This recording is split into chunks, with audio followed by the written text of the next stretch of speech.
Mino aho fa rehefa hazavana itoetra lalina ao anatinao le fitiavana amiratra retoetra ao amponao le fagagany Krismasy hitanao lay misy teraka ao amponao mijery tony fijeriny ity tony fitiavany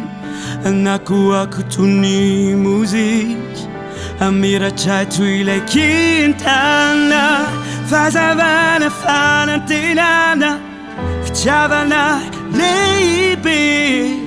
mameno mitany ny fitiavany le zava-miafiny Krismasy fanantenana nipetraka ao aminy anazava anilony hoavy fazavana fanantenana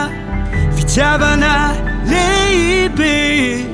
mameno mitany ny fitiavany zay le zava-miafiny Krismasy Krismasy Krismasy Krismasy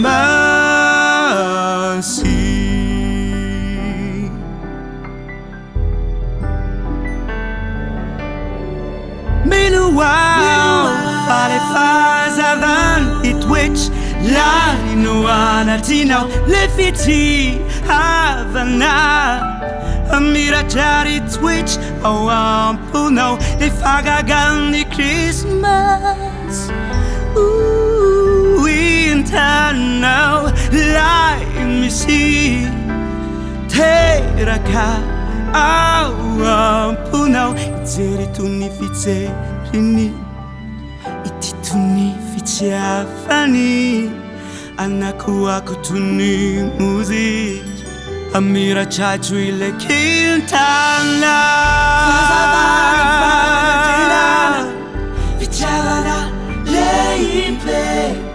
mameno mitany ny fitiavany le zava-miafiny Krismasy ireo ankisy falisiravo